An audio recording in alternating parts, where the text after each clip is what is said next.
ఎయిర్పోర్ట్లో కనిపించిన క్షణం నుండి స్వీటీ ఆకాష్ని తెగ చికాకు పెడుతుంది.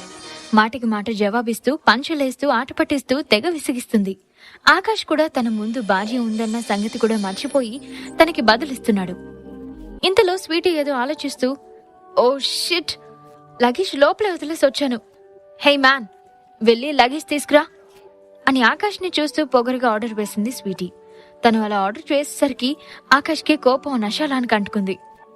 నీ డొక్కు మొహం చెత్త డబ్బా, నేను మోసుకురావాలా? ఛీ అని చిరాగ్గా అన్నాడు ఆకాష్. స్వీటీ, ఎందుకే అమ్మాయికి నేర్పిస్తావు? నువ్వెళ్ళి నీ లగేజ్ తెచ్చుకో అని రిక్వెస్టింగ్ గా చెప్పింది ఐశ్వర్య. ఆకాష్ని కోపంగా చూసి కాలితో నేలని తన్ని మళ్ళీ వెయిటింగ్ లాబీలోకి వెళ్ళింది స్వీటీ. ఆకాష్ ప్లీజ్, నా కోసం అని ఆకాష్ చేయి పట్టుకుని రిక్వెస్టింగ్ గా అడిగింది ఐశ్వర్య.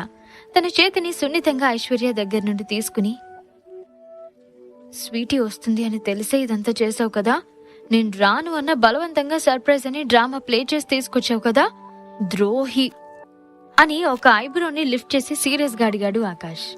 ఆకాష్ కి కోపం వచ్చిందని అర్థమైన ఐశ్వర్య చెవులు పట్టుకుని వెర్రిగా నవ్వుతూ, చాలీ అని చిన్న పిల్లలా అంది.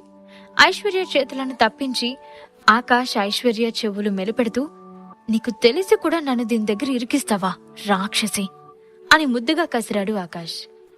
ఓ మెల్లగా, it is hurting Akash, leave me please అని కళ్ళు మూసుకున్నది ఐశ్వర్య. తను నమ్మాడా లేదా అని మెల్లగా ఒక కన్ను తెరిచి ఆకాష్ని చూసేసరికి హ్యాండ్స్ ఫోల్డ్ చేసుకుని సీరియస్ గా తననే చూస్తున్న ఆకాష్ని చూసి నాలుగు కరుచుకుంది. మెల్లగా తన కళ్ళు ఓపెన్ చేసి, ఆకాష్ అని గారాలు పోతూ పిలిచింది ఐశ్వర్య. డ్రామా క్వీన్, ఎన్ని వేషాలు వేస్తావో తెలుసా అని ఐశ్వర్య చీక్స్ లాగి ముద్దు చేశాడు ఆకాష్. అతని చెరువకు బ్లష్ అవుతూ తలని నేలకు వాల్చేసింది ఐశ్వర్య. బాబోయ్, టెంప్ట్ చేస్తున్నావే అని తల గట్టిగా విదిల్చుకుని, ఓయ్ ఇప్పుడు వస్తావా రావా అని అడిగాడు ఆకాష్. ఆకాష్ ట్రాన్స్ నుండి బయటకు వచ్చిన ఐశ్వర్య, ఎక్కడికి? స్వీటీతో డిన్నర్ చేసి తనని ఇంటి దగ్గర డ్రాప్ చేసి వెళ్దాం అని దబాయిస్తూ అంది. నో ఐషు, నేను రావట్లేదు. నువ్వే నీ డార్లింగ్ ని వెంటేసుకుని డేట్ కి వెళ్ళు అని అక్కసుగా అని ముఖం తిప్పేసుకున్నాడు ఆకాష్. అతని అలిగిన ఫేస్ ని చూసిన ఐశ్వర్య చిన్నగా నవ్వుతూ ఆకాష్ ని లాలనగా చూసింది. వెంటనే చుట్టూ చూసి వాళ్ళకి దగ్గరలో ఎవరూ లేరని కన్ఫర్మ్ చేసుకున్న తర్వాత ఆకాష్ కి కాస్త దగ్గరగా జరిగింది ఐశ్వర్య. అలా ఆమె తనకి అతుక్కుపోయినట్టు దగ్గరికి రావడం చూసి, ఓయ్ ఏంటి అలా మీదకొస్తున్నా అని బెదురుగా వెనక్కి జరుగుతూ వెనుక అడ్డుగా వచ్చిన కార్ వీపుకి తగలగానే ఆగిపోయాడు ఆకాష్. ఆకాష్ ని కొంచెం కూడా కదలనీయకుండా అటు ఇటు చేతులు అడ్డుగా ఉంచి, హే డార్లింగ్, నేనెవర్ని? నేను నీ ఐషుని కదా అని హస్కీగా అంది. ఆమె ఎర్రని పెదాలు అతని కళ్ళకి కొంచెం దూరంలోనే ఆగిపోయి అందంగా కదులుతున్నాయి. ఆ పెదాల వంకే గుటకలేసి చూస్తూ, ఆహా అవును, ఎందుకిలా అడుగుతున్నావు అని తల అడ్డదిడ్డంగా ఊపేస్తూ అడిగాడు ఆకాష్. ఐశ్వర్య అంత దగ్గరగా ఉండడంతో ఆకాష్కి ఊపిరాడినట్లుగా ఉంది. మరి నేను నీ ఐషునైతే నేను అడిగితే నో చెప్తావా డార్లింగ్ అని ఇంకొంచెం ఆకాష్కి దగ్గరగా జరిగింది ఐశ్వర్య.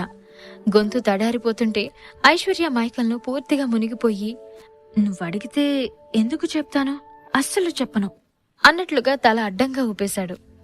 ఆ టైంలో ఆకాష్ ముద్దుగా అనిపిస్తుంటే అతని పెదాలపై చిన్న పెక్కిచ్చి దూరం జరిగింది ఐశ్వర్య. ఆ ముద్దుకి పరవశించిపోయిన ఆకాష్, బేబీ ఐఎమ్ కమింగ్, ఈసారి నువ్వు పిలిస్తే నరకానికైనా వస్తాను బేబీ అని ఐశ్వర్యాన్ని దగ్గరికి లాక్కుని గట్టిగా ముద్దాడబోతుంటే, నేనొచ్చేసా అని అరిచిన స్వీటీ వాయిస్ కి తేరుకుని దూరం జరిగాడు ఆకాష్. రాక్షసి, ఇది నా లైఫ్ కి గుదిబండ్లా తయారైంది అని స్వీటీని తిట్టుకున్నాడు ఆకాష్. ఐశ్వర్య స్వీటీ దగ్గరికి వెళ్లి, ఓకే డార్లింగ్ లెట్స్ గో అని ఆమె నడుం చుట్టేసి ఆకాష్ కి ఐ వింక్ చేసింది. రాక్షసి అని చిన్నగా గొనిగి ఐశ్వర్య నడుం గిల్లేసి ఏమి తెలియనట్లుగా విజిల్ వేసుకుంటూ ముందుకు వెళ్ళిపోయాడు ఆకాష్. ఆమె చిన్నగా ఎగిరి, ఈడియట్, ఈ మధ్య అస్సలు భయం లేకుండా పోతుంది అని లోపలే తిట్టుకుంది ఐశ్వర్య. ఆ వెంటనే క్యాబ్ బుక్ చేసి వెయిట్ చేస్తున్న ఆకాష్ ని చూసి చిటికేసి పిలిచింది స్వీటీ. ఆ పిలుపు నచ్చిన ఆకాష్ కేర్లెస్ లుక్ ఒకటి విసిరేశాడు. వీడికెంత బలుపు అనుకుని పార్కింగ్ దిస్ సైడ్ అని స్టైల్గా అంది స్వీటీ. బట్ క్యాబ్ ప్లేస్ అక్కడ అని స్వీటీ కన్నా స్టైల్గా అన్నాడు ఆకాష్. ఆకాష్ అని ఏదో అనబోతున్న ఐశ్వర్య చేయి పట్టి పక్కకి లాక్కెళ్ళిపోయాడు ఆకాష్. రే, మన కారు ఉంది కదా అంటున్న ఐశ్వర్య నడుం చుట్టేసి, నీ డొక్కు మొహం ఫ్రెండ్ని రిసీవ్ చేసుకోవడమే ఎక్కువ, మళ్ళీ మన కార్లో నన్ను డ్రైవర్ని చేసి మీరిద్దరూ ఎంచక్క చిలకా గోరంకలు అవుదాం అనుకుంటున్నారా? నో వే, ఆకాష్ ఇక్కడ ఛాన్సే లేదు అని యాటిట్యూడ్తో చెప్పాడు ఆకాష్. నీకు పొసెసివ్నెస్ బాగా ఎక్కువ కదా అని ముఖం అంతా అదోలా పెట్టి అడిగింది ఐశ్వర్య. నీకిప్పుడు తెలిసిందా అని ఐశ్వర్య ముక్కుని గిల్లుతూ అన్నాడు ఆకాష్. స్వీటీ చాలా మంచిది ఆకాష్, ఎందుకదంటే నీకంత కోపం అని కన్విన్సింగ్ గా అడిగింది ఐశ్వర్య. దానికి ఒళ్ళంతా పొగరు, పేరుకే స్వీటీ, కానీ దాని బాడీలో అణువంత కూడా స్వీట్నెస్ లేదు. ఎంతసేపు గయ్యమని గయ్యాలి గంగమ్మలా ఎగురుతుంది అని చిరుకోపంగా అన్నాడు ఆకాష్. గయ్యాలి గంగమ్మనా? ఎవడ్రా గయ్యాలి గంగమ్మ అని ఆకాష్ వెనక నుండి కాలర్ పట్టి లాగింది స్వీటీ. నీ ఎంకమ్మ, వదలవే దెయ్యం అని అరుస్తూ, ఓయ్ ఇది నన్ను చంపేసేలా ఉంది, దీన్ని లాగవే బాబు అని ఐశ్వర్యాన్ని కసిరాడు ఆకాష్. మీ ఇద్దరి గురించి తెలిసి కూడా నిన్ను తీసుకొచ్చాను చూడు, నన్ను నేను చెప్పుతో కొట్టుకోవాలి అని ఫ్రస్ట్రేషన్తో అరిచి వెళ్లిపోయింది ఐశ్వర్య. ఐశ్వర్య వెళ్లిన పావు గంటకి స్వీటీ ఆకాష్లు తీరిగ్గా ఫైటింగ్ క్లోజ్ చేసుకుని వచ్చారు. అయిపోయిందా గొడవ అని సర్కాస్టిక్ గా అడిగింది ఐశ్వర్య. ఐషు బేబీ, అంత ఈడియట్ వల్లే అని ముద్దుగా మూతి ముడిచి ఆకాష్ ని ఆమె మీదకి తోసేసింది స్వీటీ. నో ఐషు, ఇది మామూలు దయ్యం కాదు, కొరివి దయ్యం అని పళ్ళు కొరుకుతూ చెప్పాడు ఆకాష్. స్వీటీ రీకౌంటర్ వేసేలోగానే ఇద్దరి అల్లరికి విసిగిపోయిన ఐషు స్టాప్ ఇట్ అని అరిచింది. దెబ్బకు ఆకాష్ స్వీటీలో నోళ్లు మూసుకుని చెరో దిక్కు చూస్తూ నిలబడ్డారు. సరిగ్గా అప్పుడే ఆకాష్ బుక్ చేసిన క్యాబ్ రావడంతో ముగ్గురు ఎయిర్పోర్ట్ నుండి స్టార్ట్ అయ్యారు. ఒక అర్ధగంట తర్వాత విజయవాడలోనే ఖరీదైన 5 స్టార్ రెస్టారెంట్ ముందు క్యాబ్ దిగారు ముగ్గురు. ఐషు, జస్ట్ డిన్నర్ కోసం ఇంత కాస్ట్లీ రెస్టారెంట్ కి అవసరమా అని ఐశ్వర్య చెవిలో గుసగుసలాడాడు ఆకాష్.